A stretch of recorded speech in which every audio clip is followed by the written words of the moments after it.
하나님의 말씀 여호수아 3장 1절에서 17절까지의 말씀입니다.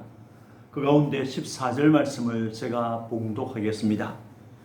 백성이 요단을 건너려고 자기들의 장막을 떠날 때 제사장들은 언약궤를 메고 백성 앞에서 나아가니라. 아멘. 근대 선교의 아버지라고 불리는 윌리엄 캐리라고 하는 선교사가 있었습니다. 그는 영국에서 태어났습니다. 가난하여 학교 수업을 제대로 받지 못했지만은 구두 수선공으로 일하면서 히브리어, 헬라어, 라틴어 등 많은 언어를 독학으로 익혔습니다. 벽에 세계 지도를 걸어놓고 세계 선교를 꿈꾸기도 하였습니다. 1792년에는 이방인 선교를 위해 여러 가지 수단을 사용할 그리스도인의 의무 고찰이라는 책을 출판하여 해외 선교의 필요성을 강조하였습니다. 그 해에 침례교 선교의 설립에 중요한 역할도 하였습니다. 인도에 갈 선교사를 찾다가 자신이 인도로 가게 되었습니다. 그는 인도 벵골 지역에서 주로 활동했습니다. 성경을 벵골어를 비롯한 여러 가지 인도 언어로 번역하였고 제람포르 대학교를 비롯한 여러 학교를 세워서 교육에 힘쓰기도 하였습니다. 또 인도의 사띠라고 하는 남편이 죽으면 아내를 함께 화장하는 이런 악습을 폐지하기 위해서 노력하기도 하였습니다. 캐리는 선교사이면서 언어학자, 번역가, 교육자, 사회개혁자로 평가받고 있습니다. 그가 인도 선교를 위해 출발하려고 할 때 주변에서 많은 만류가 있었습니다. 인도는 너무 멀다. 인도 선교는 너무 위험하다. 인도 선교는 선교비가 많이 든다. 인도 선교는 당신과 같은 사람보다도 하나님께서 알아서 하실 것이다 등의 말을 수없이 들었습니다. 그러나 그는 인도 선교를 위해서 헌신하였습니다. 하나님으로부터 오는 큰 일을 기대하라. 하나님을 위해 큰 일을 시도하라 라고 하는 말을 남기기도 하였습니다. 그는 마침내 인도 선교를 위해서 출발하였습니다. 이것은 새로운 시도였습니다. 여호수아는 가나안 땅 진군을 위해서 이스라엘 백성과 함께 요단강을 건넜습니다. 이것은 새로운 땅에 대한 도전이요 시도였습니다. 이것은 하나님의 약속에 대한 확실한 믿음의 행동이었습니다. 오늘은 요단강을 건너가는 이스라엘이라고 하는 제목으로 함께 은혜를 받고자 합니다. 이스라엘 백성은 요단강을 건넜습니다. 본문 1절에 또 여호수아가 아침에 일찍이 일어나서 그와 모든 이스라엘 자손들과 더불어 시딤에서 떠나 요단에 이르러 건너가기 전에 거기서 유숙하니라 라고 하였습니다. 여리고를 정탐했던 두 사람의 보호를 받은 다음 날 여호수아는 아침 일찍이 일어났습니다. 그와 이스라엘 백성은 있던 곳 시딤을 떠나 요단강을 가장 가까이에서 볼 수 있는 요단에 이르렀습니다.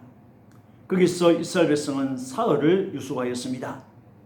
그들은 요단강가에서 사흘 동안 넘쳐 흐르는 요단강물을 쳐다보기도 하고 강 건너 가나안 땅을 번갈아 보며 저쪽이 가나안이구나.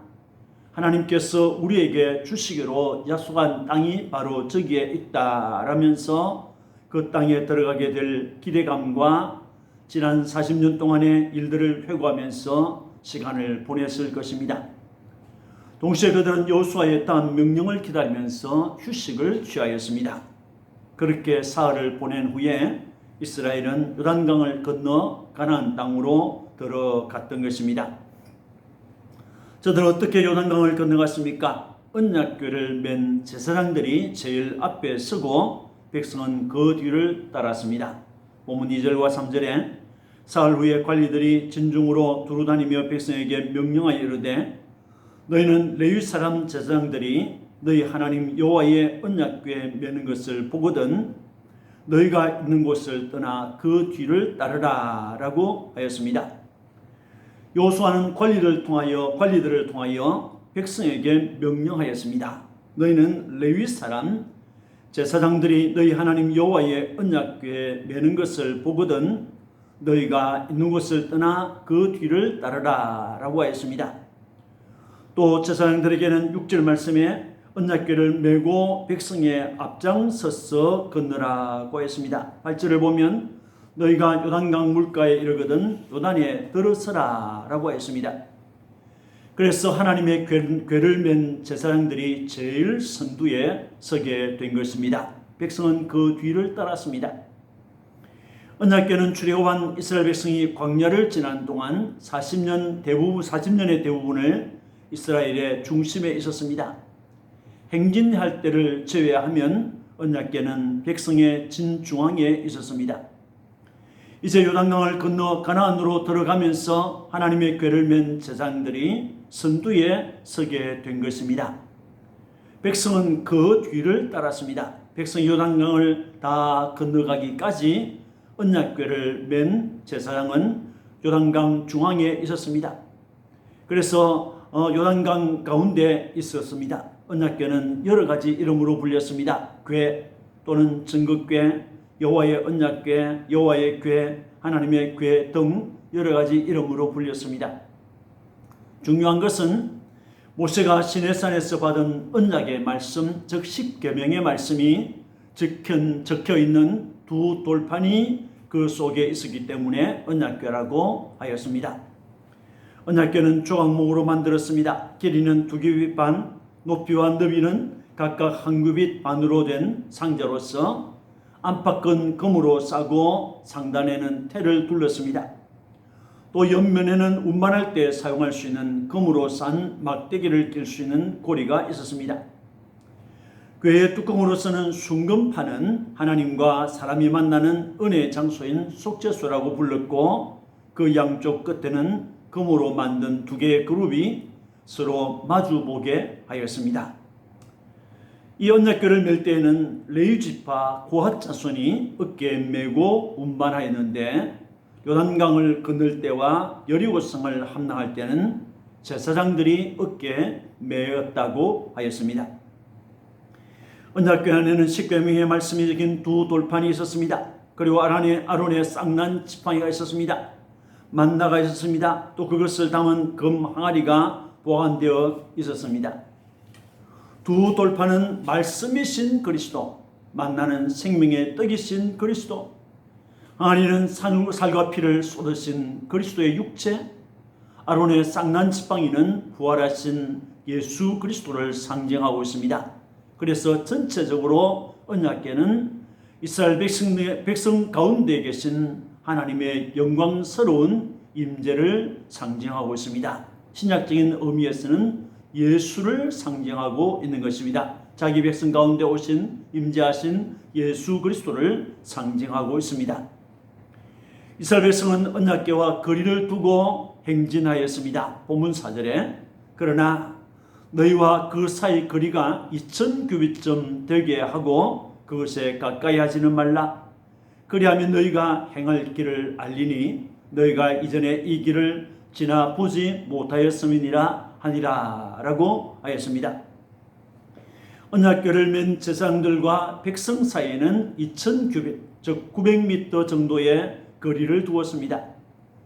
거리를 두라고 한 것은 그 궤의 주인이신 하나님과 하나님의 영광을 훼손하거나 소홀히 하지 않게 하기 위함이었습니다. 이스라엘 백성은 요단강을 건너가기 전에 자신을 성결하게 하였습니다. 5절 말씀에 여호수아가 또 백성에게 이르되 너희는 자신을 성결하게 하라. 여호와께서 내일 너희 가운데에 기이한 일들을 행하시리라 라고 하였습니다. 가나안을 향하여 출발하는 이스라엘 백성에게 여호수아는 너희는 자신을 성결하게 하라 라고 했습니다. 여기에서 말하는 성결은 하나님 앞에 합당하도록 몸과 마음을 깨끗하게 준비하는 것을 의미하고 있습니다. 하나님의 백성은 하나님 앞에서 언제나 자신을 깨끗하게 하여야 합니다. 하나님 앞에서 죄를 부리고 회개하는 것이 자신을 깨끗하게 하는 것입니다.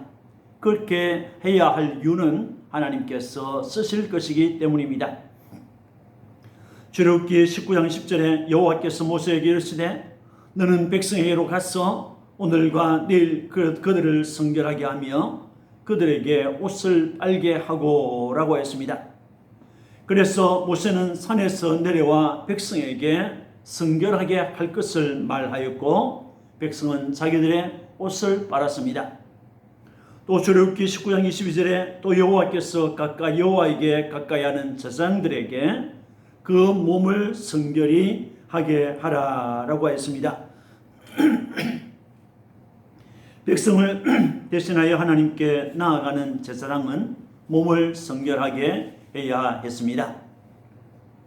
역대상 15장 14절에 이에 제사장들과 레위 사람들이 이스라엘 하나님 여호와의 궤를 메고 올라가려 하여 몸을 성결하게 하고라고 했습니다.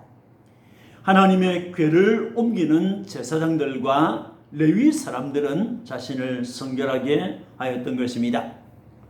성결은 거룩하신 하나님의 임재와 하나님을 섬기는 일과 관계된 것입니다. 하나님을 만날 사람, 하나님을 만날 백성, 하나님을 섬길 백성은 언제나 누구든지 자신을 깨끗하게 해야 하는 것입니다.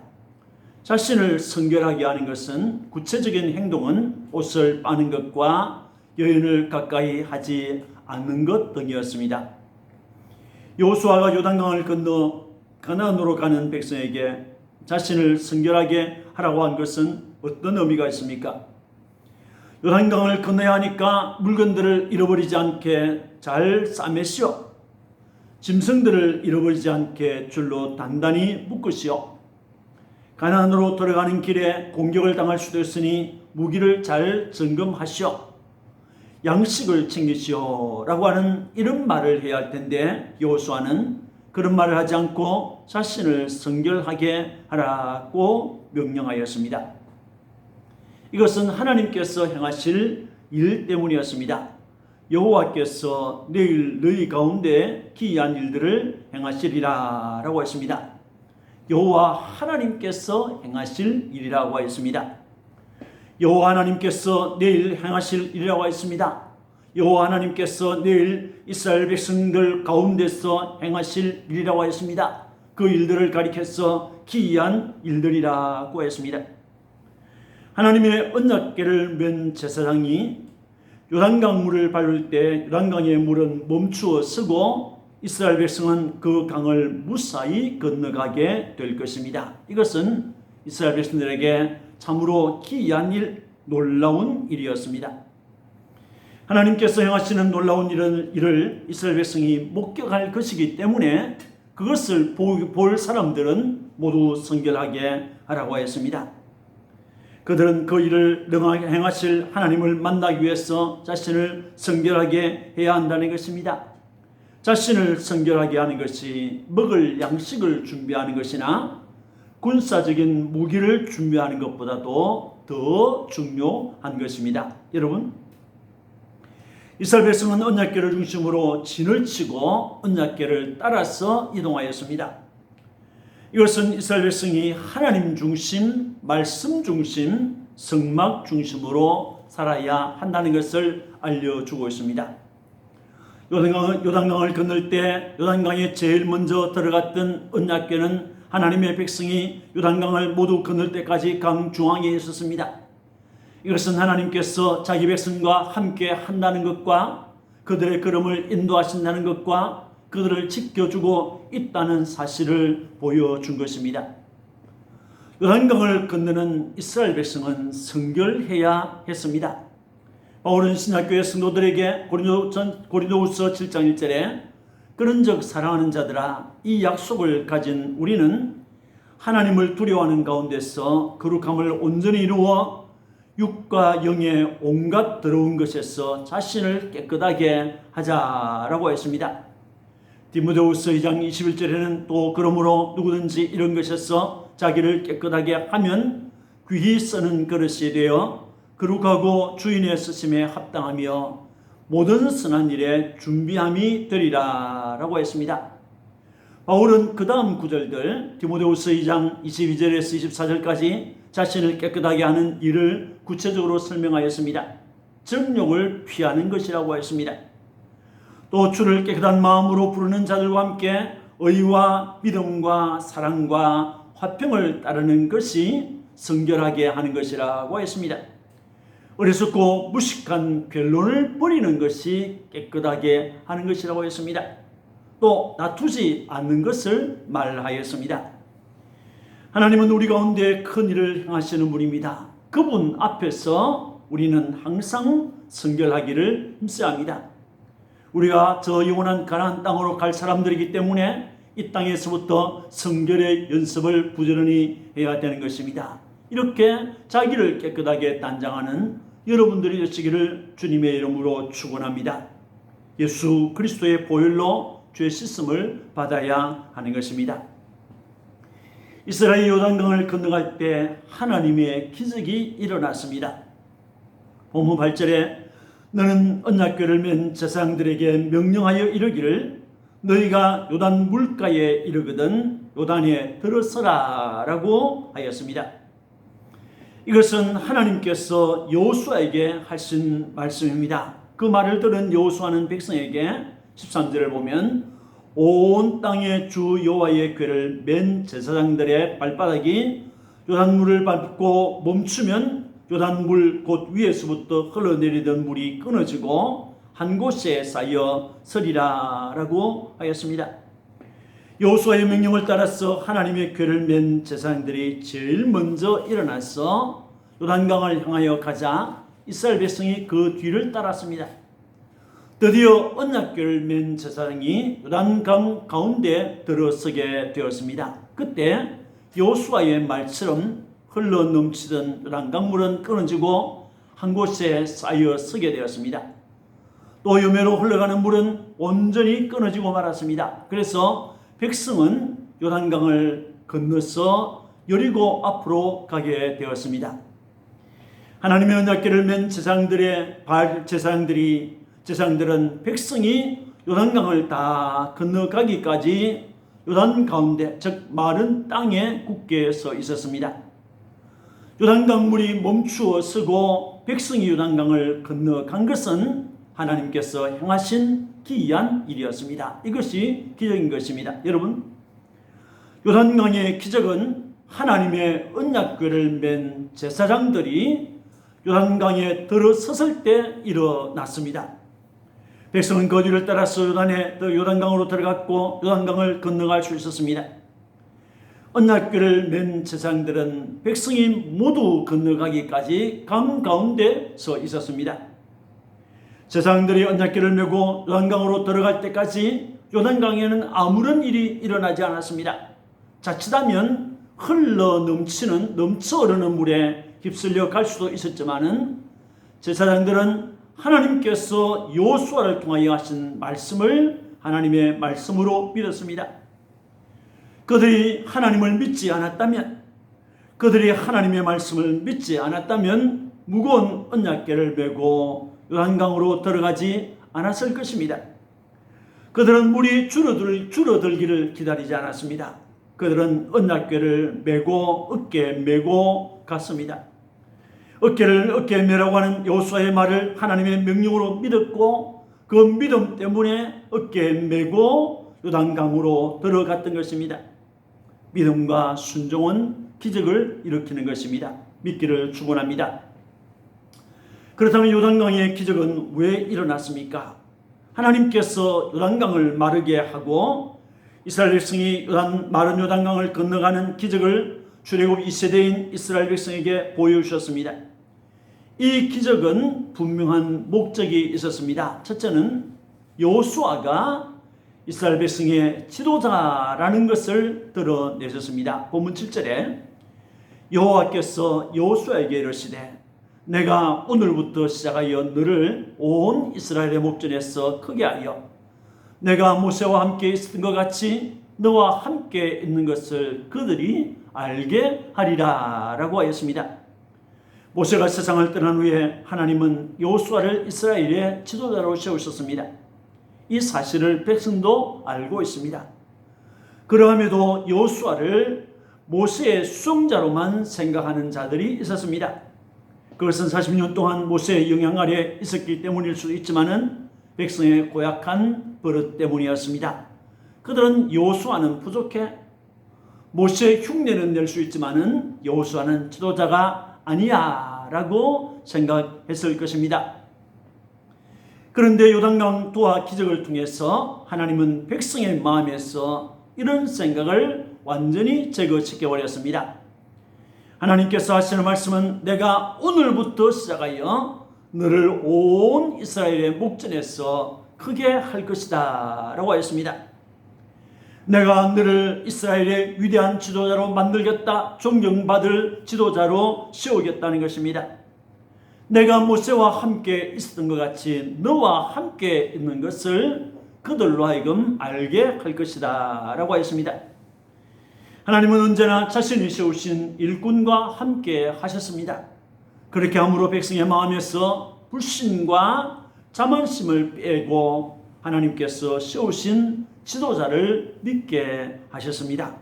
두 번째는 하나님께서 이스라엘 위하여 일하시는 것을 알게 하셨습니다. 본문 10절에 또 말하되 살아계신 하나님이 너희 가운데에 계시사 가나안 족속과 헷 족속과 히 족속과 브리스 족속과 기르가스 족속과 아모리 족속과 여부스 족속을 너희 앞에서 반드시 쫓아내실 줄을 이것으로써 너희가 알리라 라고 하였습니다.